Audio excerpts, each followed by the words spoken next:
नमस्ते मंडळी, कसे आहात सगळे। माझ्या यूट्यूब चॅनलमध्ये तुमच्या सर्वांचे स्वागत आहे। मागच्या व्हिडिओमध्ये मी सांगितलं होतं की आम्ही घरच्या घरगुती पद्धतीने कशा प्रकारे काळा मसाला केला, वर्षभर टिकतो अशा पद्धतीने केला की मसाला कशा प्रकारे स्टोरेज करायचा व काही मसाल्याला जाळी होते किंवा खराब होतो, आळ्या होतात, पण आमचा मसाला 1.5 वर्ष राहिला तरी जसा आहे तसाच राहतो।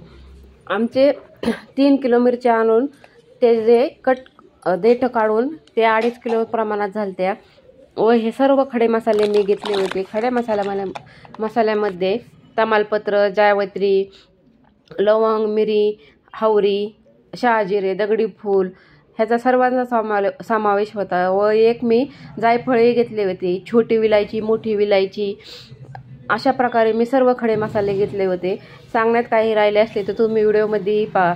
खडे मसाले झाले की आपले अर्धा किलो एवढ्यासाठी खोबरे घेतले होते। अर्धा किलो खोबरे खूप होते, कारण की जास्त खोबरे घातले की तो नंतर असं खौट मसाला लागतो व जाळी होते। त्याच्यामुळे ह्याच प्रमाणात आपल्याला खोबरे घ्यायचं आहे, ह्याच्यापेक्षा जास्त खोबरं आपल्याला घ्यायचं नाही। व धने अर्धा किलो घेतले होते। हळकुंड फक्त आतपावच घ्यायचे, कारण की जास्त हळकुंडाचं प्रमाण राहिलं की ते जास्त मसाला आपला काळा दिसण्याऐवजी पिवळा मसाला दिसतो। त्याच्यामुळे फक्त एवढ्या मसाल्यासाठी मी फक्त आतपाव हळकुंड घेतले होते। खूप छान प्रकारे व टेस्टी असा आमचा घरगुती काळा मसाला झालता। खूप चवीलाही छान होता व वासही घरात खूप दरवळत होता। भाज्याही एकदम छान व तरीबाज भाज्या होतात। त्यासाठी ह्या मिरच्या आम्ही सर्व साफ करून घेतल्या होत्या, कारण की मिरच्याचे देठ काढावं लागतात।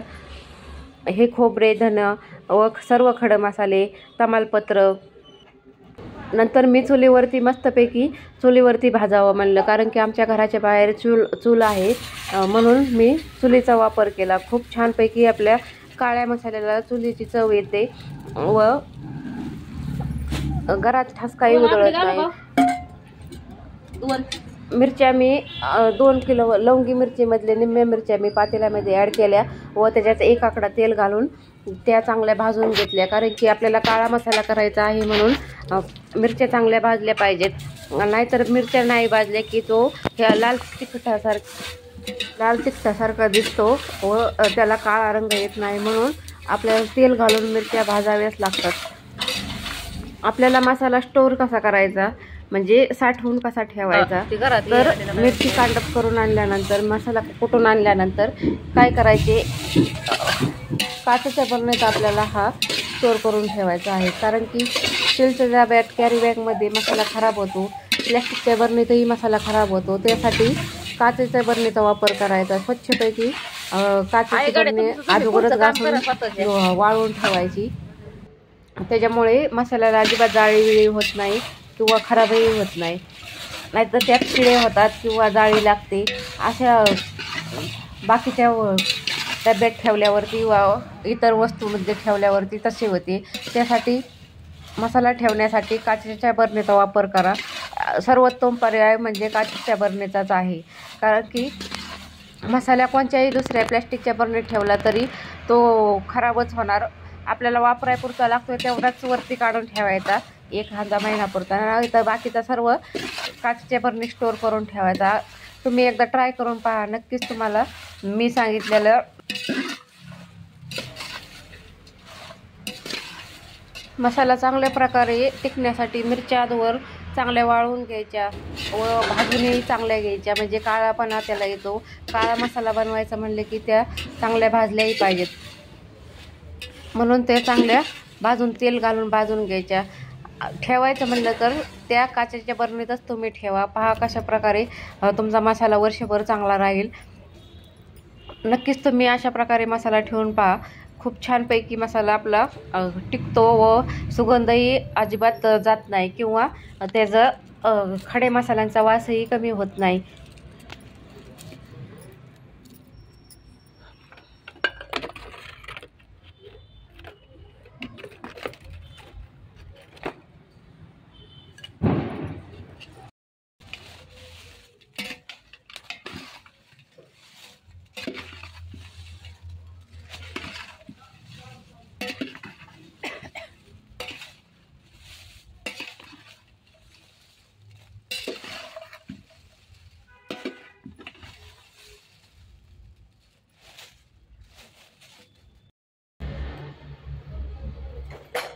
आपल्याला खोबरं चिरून घ्यायचं आहे, कारण की कांडपामध्ये खोबरं जास्त बारीक होत नाही, म्हणून खोबरे कट करून घ्यायचे व नंतर ते तळायचे. हे बेडगी मिरची मी एकदम तरी येण्यासाठी आम्ही बेडगी मिरचीचा वापर केला आहे. बेडगी मिरचीने छानपैकी मसाल्याला तरी येते व तुम्हाला एक्स्ट्रा काही वरनं तरी मिरचीची पावडर ॲड करायची गरज पडत नाही, म्हणून ह्यातच मी बेडगी मिरचीचा वापर केला आहे. हे सर्व खडे मसाले 3 किलोच्या प्रमाणासाठी घेतले आहे. हे माझ्या मिस्टरांनी केरळला फिरायला गेले तेव्हा तिथनं सर्व खडे मसाले घेऊन आले आहे. आपल्याकडल्या खड्या मसाल्यात व केरळच्या खड्या मसाल्यात पहा किती फरक आहे. सर्व खडे मसाले एकदम दष्टपुष्ट असल्यासारखे वाटत होते. नंतर इकडे सासूबाईंनी हावरी भाजायला घेतली, कारण की मिरच्या मी बाहेर भाजल्या व सासूबाईंनी घरामध्ये हावरी, खोबरं, धने, हळकुंड हे सर्व घरामध्ये भाजण्यास सुरुवात केली. हावरीला आपल्याला भाजताना तेल घालायचे नाही, नाहीतर हावरीला आधीच तेल असते व त्यात तेल घातले की हावरीचे बारीक कुटली जात नाही व तेलकट लागते जास्त, म्हणून बिगर तेल घालता आपल्याला हावरी भाजून घ्यायची आहे. नंतर आपल्याला खडे मसाले गरम करायचे नाही. आपण जे खोबरं, हावरी, धने हे सर्व भाजणार आहे ते सर्व फक्त खडे मसाल्यांवरती घालायचे, म्हणजे फक्त त्याची ऊब त्याला लागली पाहिजे, एवढंच आपल्याला खडे मसाले गरम करायचे आहेत. हे हातपाव हळकुंड हे तेलामध्ये चांगले तळून घ्यायचे, कारण की हळकुंडामुळे मसाल्याला जाळी लागू शकते व किडेही होतात हळकुंडामुळे. त्याच्यामुळे हळकुंडे चांगले तेलामध्ये तळून घ्यायचे. 5 मिनिट हळकुंड तळायला वेळ लागला. हे सर्व खडे मसाले मी एका गमेल्यात घेतले व हे तळलेले सर्व सामग्री त्याच्यावरती घातली, म्हणजे आपल्या खड्या मसाल्यांना ऊब लागते.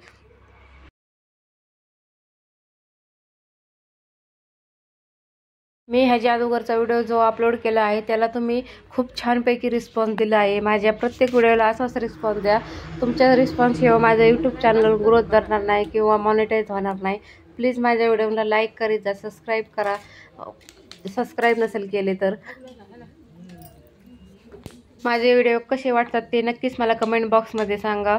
माझा मागच्या मसाल्याचा मी कशा प्रकारे भाजला व कशा प्रकारे खडे मसाले काढले ह्याचा व्हिडिओ मी टाकला आहे, त्याला तुम्ही चांगला रिस्पॉन्स दिला. ह्याही व्हिडिओला तुम्ही चांगला रिस्पॉन्स द्या, कारण की तुमच्या रिस्पॉन्सशिवाय, तुमच्या सहकार्याशिवाय माझे व्हिडिओ चालणार नाही. त्याच्यामुळे पूर्ण वॉच करा, पूर्ण शेवटपर्यंत व्हिडिओ नक्की पहा माझा.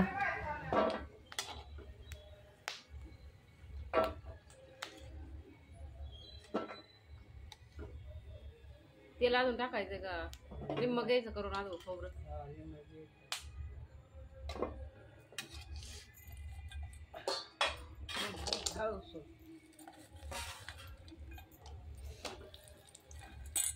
बघा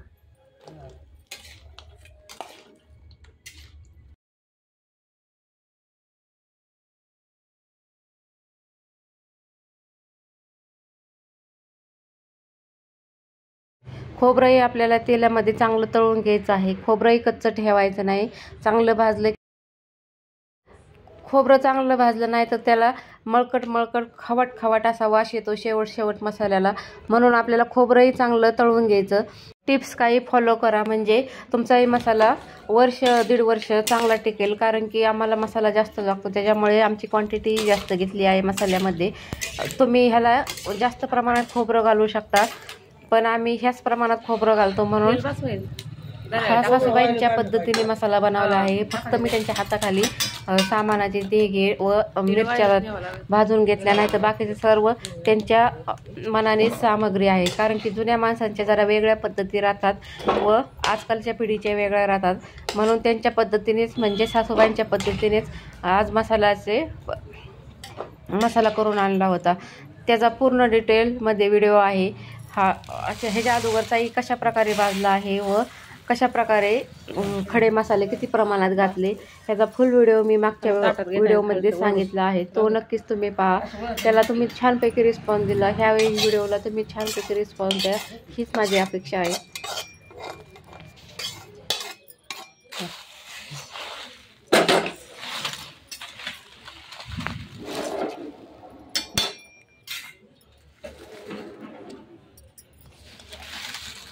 बस गरम आहे अजून जरा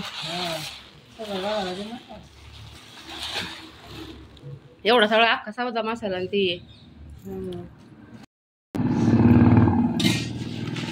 हे राहू दे असंच गार होस तर जेवढं झालं मग करताय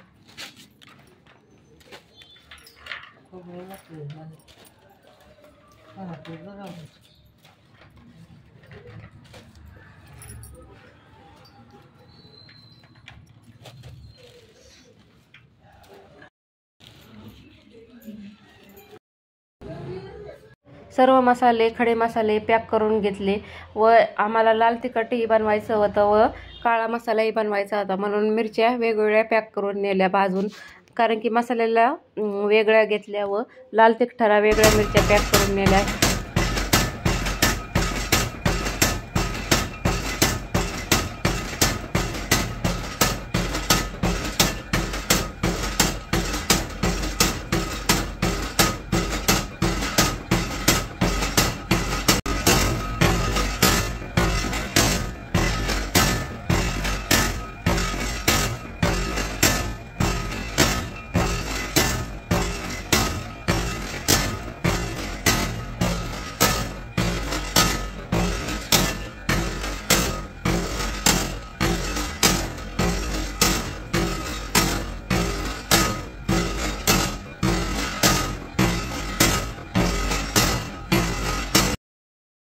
छानपैकी मिरची कांडपामधनं मसाला कुटून आणला मिरची कांडपामधला मसाला वेगळाच लागतो काय काय आजकाल मिश्रणमध्ये मसाला करतात पण तो चवीलाही छान लागत नाही व बारीकही होत नाही असा एकदम बुक्क्यासारखा होतो तो एकदम चवीला वेगळाच लागतो म्हणून मिरची कांडपामधनंच तुम्ही मसाला कायम कुटून आणत जा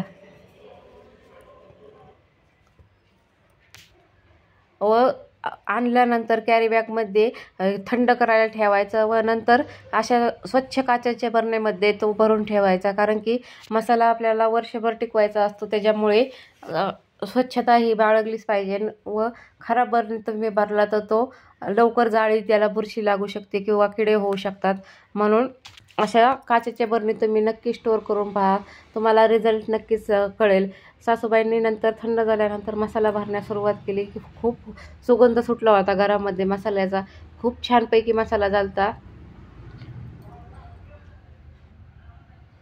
सासूबाईंच्या पद्धतीने जुन्या लोकांच्या पद्धतीने मसाला बनवला होता एकदम छान व चविष्ट मसाला एकदम भाज्याही छान होतात तुम्ही आमची भाजी खाल्ली तर म्हणतात खरंच एक नंबरच मसाला झालता तुम्ही नक्कीच अशा प्रकारे मसाल्याची रेसिपी ट्राय करून पहा व साठवायची तुम्हाला सांगितलं ह्याप्रमाणे तुम्ही मसाला साठवू शकता म्हणजे तो वर्षभर तुम्हाला सारखी झंझट करावी लागणार नाही नाहीतर मसाला करायचं म्हणले की जास्त झंझट मसाल्यामध्येच असते सर्व सामग्री गोळा करावी लागते व तो भाजावा लागतो त्याच्यावर ठसका जास्त इकडे तिकडे पांगतो म्हणून जास्त प्रमाणात मसाला करून तो टिकवायचा म्हणला की अशा प्रकारेच तुम्ही मसाला करून स्टोअर करून ठेवा म्हणजे तो वर्ष दीड वर्ष तुम्हाला टेन्शनच राहणार नाही पहा किती 3 आमच्या बरण्या काचेच्या थोड्या कमी भरल्या आहेत ह्या 2-2 किलोच्या मोठ्याल्या 2 बरण्या आहेत व एक बरणी 1.5 किलोची आहे ती अर्धी भरली म्हणजे 3-4 किलो मसाला आमचा कुटून तयार झाला आहे हे लाल तिखटही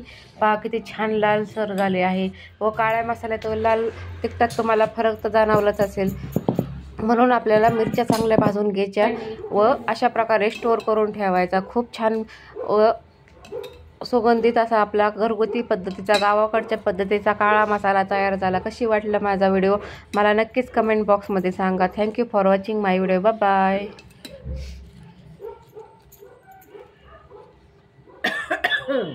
बाय